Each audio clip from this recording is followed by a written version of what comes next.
will hear a number of different recordings and you will have to answer questions on what you hear. There will be time for you to read the instructions and questions, and you will have a chance to check your work. All the recordings will be played once only. The test is in 4 sections. At the end of the test, you will be given 10 minutes to transfer your answers to an answer sheet. Now turn to Section 1. Section 1. You will hear a conversation between 2 students talking about driving lessons. First, you have some time to look at questions 1 to 5.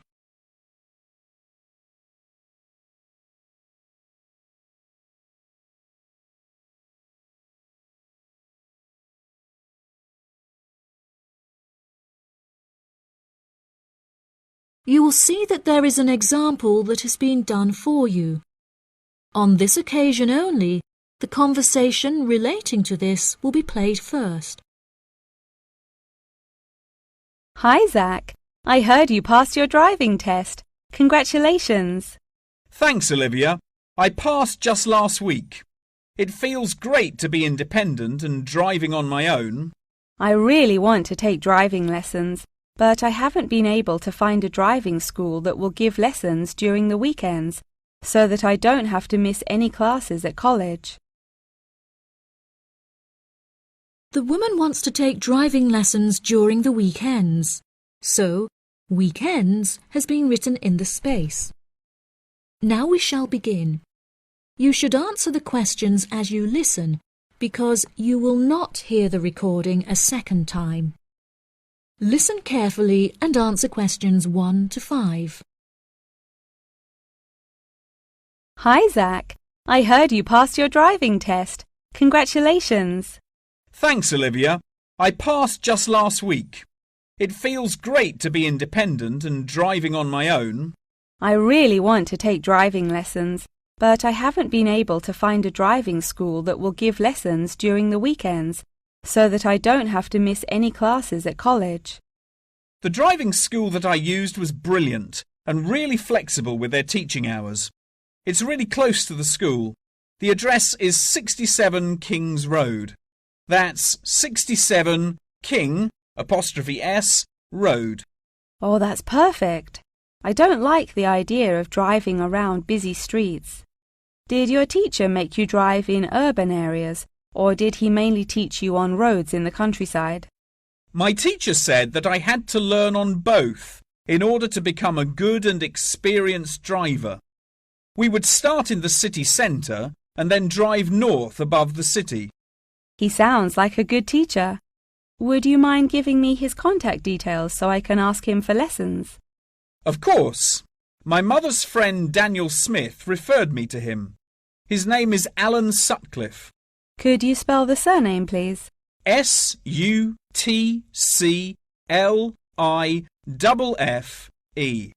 Thanks for helping me out. I'll give him a call tomorrow. I don't know if I should learn in a manual or automatic car. How do I decide? I wasn't sure which type of car to learn in either. In the end, I chose to learn in a manual car because once you've learnt how to drive manually, you can drive automatic as well. Most cars on the road are automatic nowadays. OK, I think I'll learn with a manual car too then. Hopefully the teacher will be able to give me lessons in the evenings after school. It would be much better if you take the lessons during the day. It will be far easier for you to learn when there is enough daylight to clearly see everything going on around you. But you need to be an experienced driver to drive safely at night. How frustrating. I was hoping I wouldn't have to take lessons during the weekends. You're right, though. Safety comes first. Before you hear the rest of the conversation, you have some time to look at questions 6 to 10.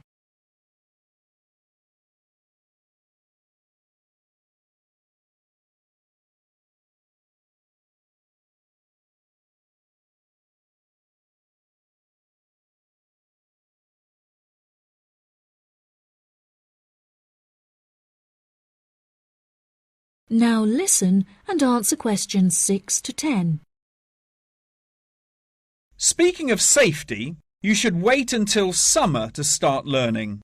It's really difficult and dangerous to drive in the wind and rain as a learner, so you should definitely wait until the weather is sunny and dry. OK, that's perfect actually. It will give me some time to save up some money to pay for the lessons. Tell me about it. I had to work for months before I had enough money saved up. It was worth all the work when I finally got my driving licence, though. The whole process is so expensive. How much did it cost you in the end? Well, each half-hour lesson cost $30, and then the final test cost $50. In total, it cost me about $300. Gosh, it's pretty expensive. How did you find the test? Was it really difficult? No, it wasn't too bad, and the man was really calm and friendly. I knew that I would have to perform 2 parking manoeuvres during the test, so I practiced them a lot beforehand, and that really helped. The test used to last 40 minutes, but it changed a bit. For the first 20 minutes of the test, he gave me directions, and I had to just drive around, and then the last 10 minutes was for demonstrating the manoeuvres. So the test is 30 minutes in total. OK, great. I'll remember that. Do you have any more advice? It's really good to practice driving a lot outside of driving lessons as well. Whenever my parents were running errands on the weekends, I would offer to drive them. My driving teacher also told me to buy a notebook to write down everything that I've learnt in it, like a diary. Ha! That sounds boring, but I'll do it if it helps. I found it really useful. Before my test, I read through everything I had written down, and it reminded me of a lot of things that I had forgotten about. It's really helpful for the theory test as well, because there's so much information to remember for it. That's great, Zach. Thanks for your help. No problem. See you at school. Bye. That is the end of section 1. You now have half a minute to check your answers.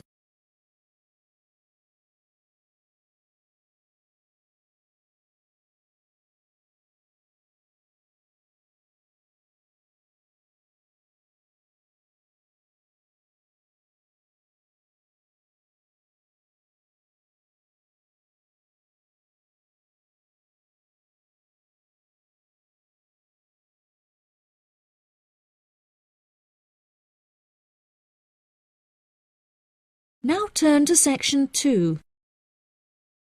Section 2. You will hear part of a talk about Mount Rushmore given by a tour guide. First, you have some time to look at questions 11 to 15.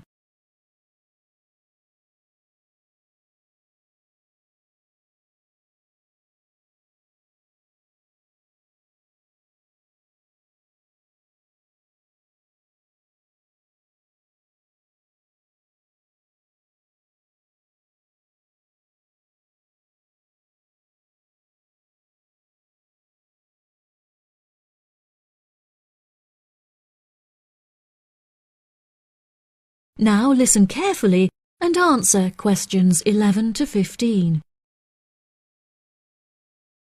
Good morning, everybody, and welcome to Mount Rushmore. To start your visit, I'm just going to give you a brief account of the history of the memorial before letting you roam about on your own. I won't keep you long, OK? Mount Rushmore is South Dakota's top tourist attraction and features the heads of 4 United States presidents: George Washington, Thomas Jefferson, Theodore Roosevelt, and Abraham Lincoln. Each head is 18 meters tall, which is taller than the heights of 11 people combined. The sculptor initially wanted to depict the presidents from head to waist, but due to a lack of funding, the construction had to stop before this vision could be realized. In total, it cost the government $1 million to sculpt the heads at Mount Rushmore. Before the construction of the presidents' heads, the mountain was just bare rock and forest attracting only a few hikers a year. The new carving at Mount Rushmore has become an iconic symbol of presidential greatness and has appeared in works of fiction and other popular works. The sculpture has also worked perfectly as a way to develop tourism, which was its intended purpose, and now attracts over 2 million people a year. The original plan was to carve the president's faces into the granite pillars known as the Needles.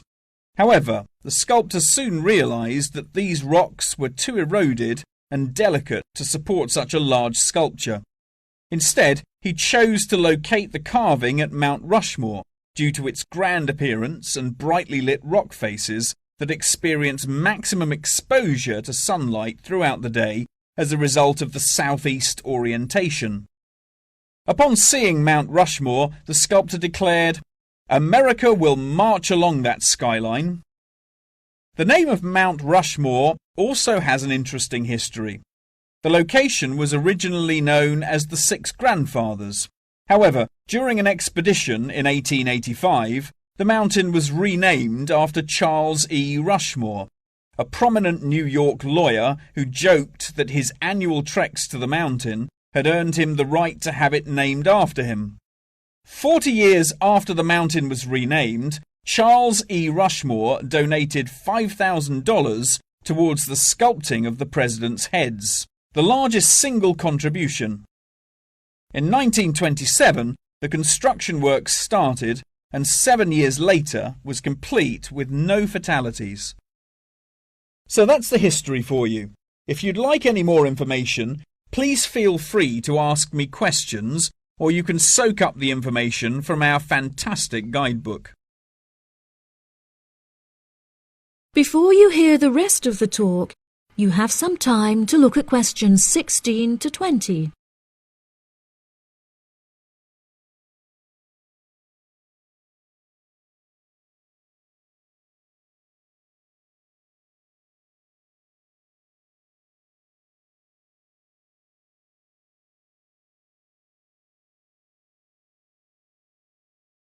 Now listen and answer questions 16 to 20.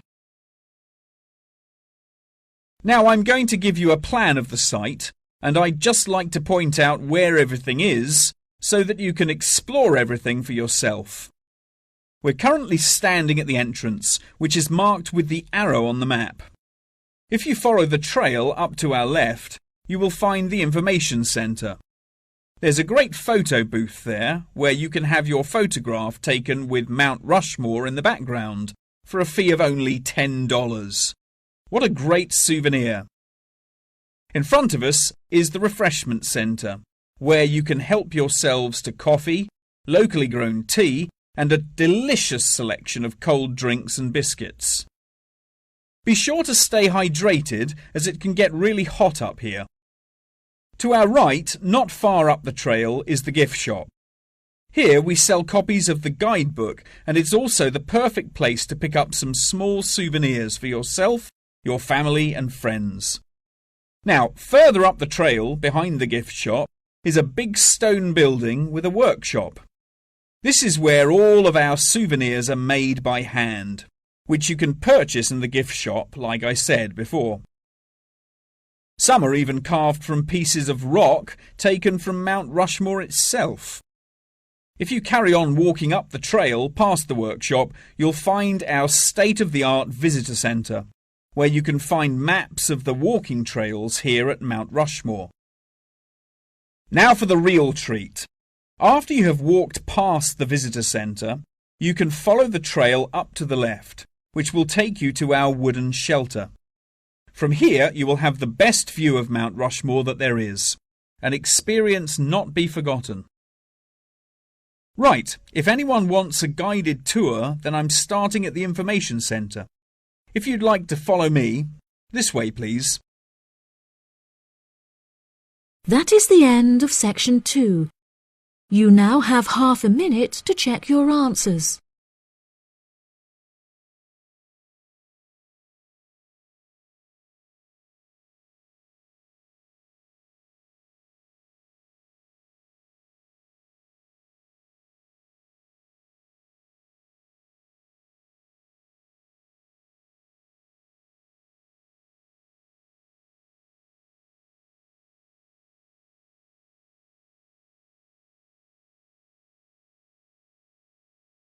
Now turn to Section 3. Section 3. You will hear a conversation between a professor and a student talking about taking a course. First, you have some time to look at questions 21 to 25.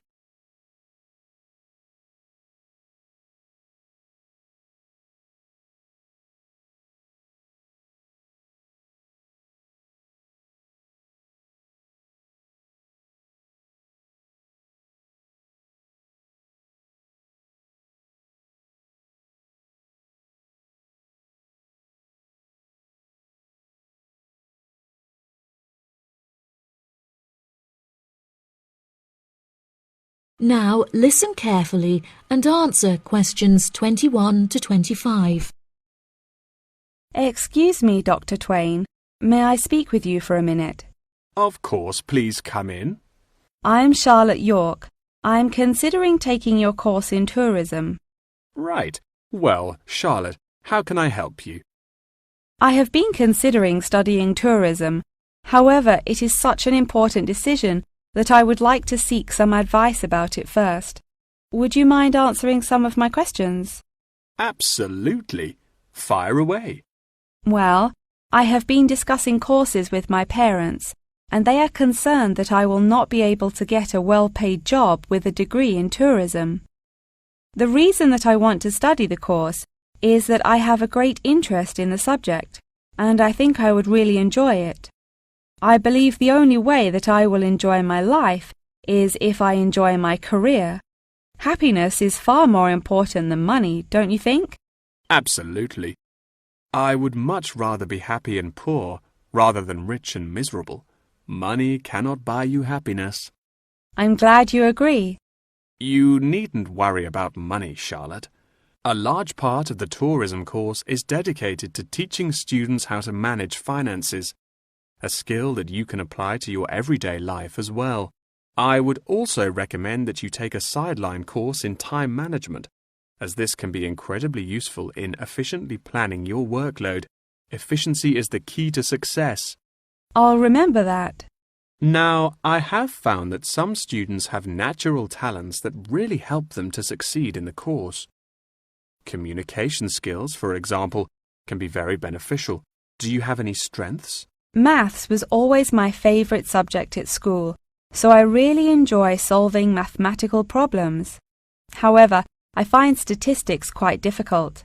I have always been very capable and self-sufficient. I have a lot of confidence in my abilities and will take the initiative in situations without needing to depend on anyone else for their help. That's a really great quality to have and will be particularly useful if you choose to study tourism.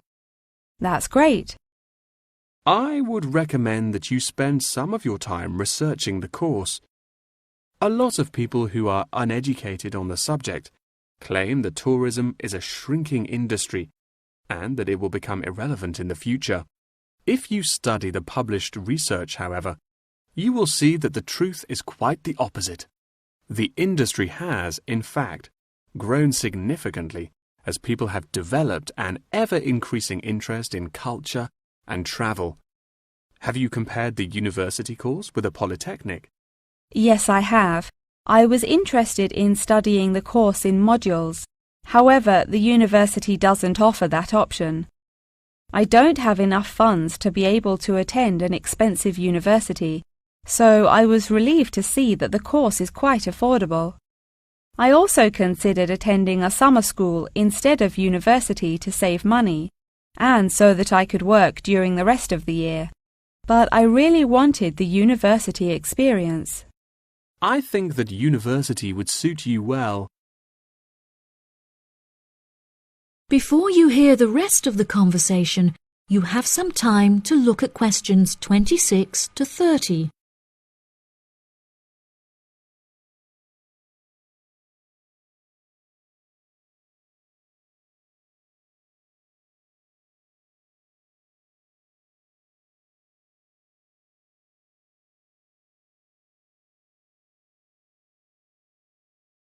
Now listen and answer questions 26 to 30. Now, What about the courses? Are you interested in any of the other subjects on offer? I have looked at a few. I was interested in travel and business as it sounds similar to tourism. That is really worth learning. However, be aware that it is difficult and will demand a lot of your time. Okay, that's good to know. You might find that Japanese is an interesting course and it will teach you valuable skills in speaking the language. Personally, it's not bad and could be of some help, but not that much. Okay, Japanese. Got that. What about medical care? Well, if you have time, the course will teach you a lot about curing diseases and illnesses or dealing with injuries outside, although it's not essential. So, okay, if it's useful, I'll take it. If you enjoy using technology and are worried about fulfilling the entry requirements, computing is very relaxed about the skills that applicants must possess. I'm terrible with computers, so I'm not sure that I would enjoy that course. How about public relations? Yes, I would recommend that course. It would be related to entering the tourism industry, as it will educate you on how to approach clients and develop associations with them. That's great. Thank you so much for your help. That is the end of section 3. You now have half a minute to check your answers.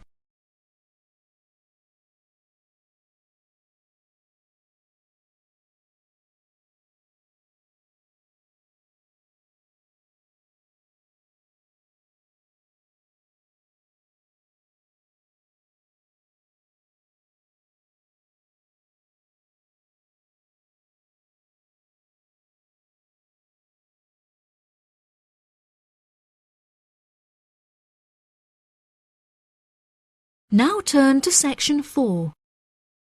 Section 4. You will hear a talk about the practice of company outsourcing. First, you have some time to look at questions 31 to 40.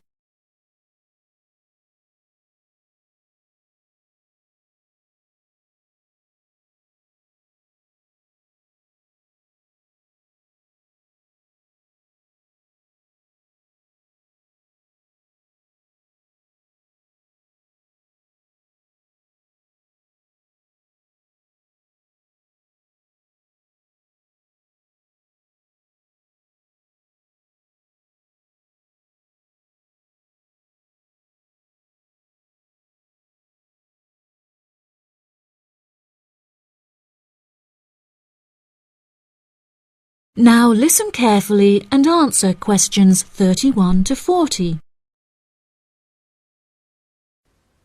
Welcome, class, to your very first lecture in this series on business in the modern world, conducted by myself, Dr. Toby Bennett. Today, we will be looking into the practice of company outsourcing, using TCP technologies as a case study. Now, for those of you who are unfamiliar with this practice, I will give you a summative definition. Company outsourcing involves the contracting of various business activities by one company to another. This practice will sometimes occur from a Western company to a party based in a third world country, the rationale being to make significant financial savings on lower international labour rates and to potentially increase quality. Now, our case study for today is TCP Technologies, a party located in India that receives outsourced tasks from Western companies. The manager of TCP Technologies is a man called Manjeet Khanna, who has personally developed a series of aims and philosophies by which the company is expected to operate. He claims that the most important of these philosophies is to create a workplace where each individual member has the opportunity to contribute their opinion to the operations of the company. That is to say that he found it important to develop a democratic environment. As a means of ensuring quality from every individual at TCP Technologies, a grading system has been developed that encourages an ethos of hard work and recognizes accomplishment. This grading of individuals is based upon a series of factors such as turnover, hours worked, and efficiency. Every month, Kana publishes the grades on an internal website, where staff can access not only their own grades, but also compare it to others. A spirit of playful competitiveness has developed through this method, which has resulted in increased efficiency and turnover across the company. Kana also saw it as essential to develop a culturally diverse group of employees as a means of presenting a multifaceted image that would appeal to a host of potential employees from across the globe. This cultural openness has not only increased the quantity of incoming contracted opportunities by 7%, but has also benefited the company itself significantly. A level of transparency now exists that had not before been apparent. According to questionnaires carried out recently, these newly introduced measures have significantly increased the rate of staff satisfaction, which has subsequently led to an increase of 32% in the company's income. These figures are truly admirable and serve as a testament to the measures that Kana has introduced to the workplace at TCP Technologies. In a recent interview published by The Economist, he declared, "The figures speak for themselves. My system works." When asked if he had any advice for companies on methods they could employ to streamline workflow and increase turnover, he replied, "It's simple, really.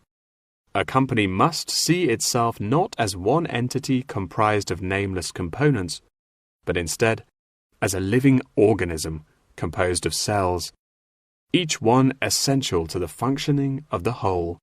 I suggest that the motto by which your management operates will be employee first."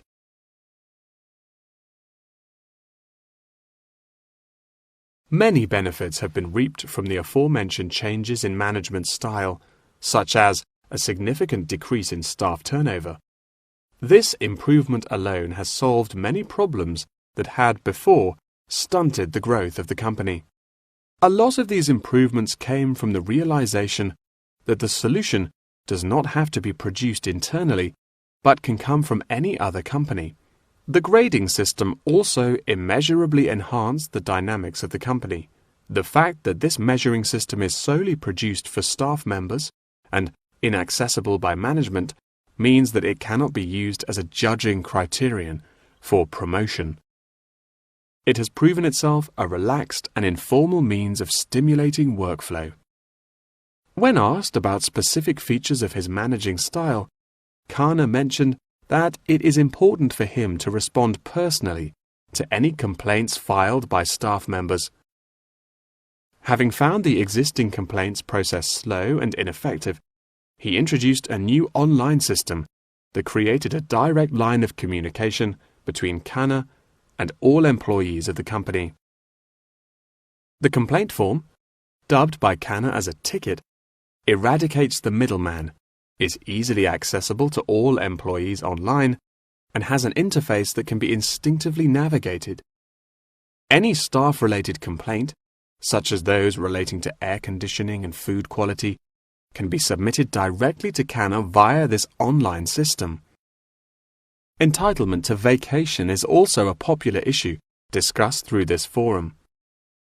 The main benefit of using this system is that staff must include their personal details on the ticket before they are able to submit it. In the past, anonymous complaints had been the root of much confusion and caused many wasted work hours, so the new system has put a ban on this form of complaint. That wraps up the lecture for today. Please remember that attendance is mandatory. That is the end of section 4. You now have half a minute to check your answers.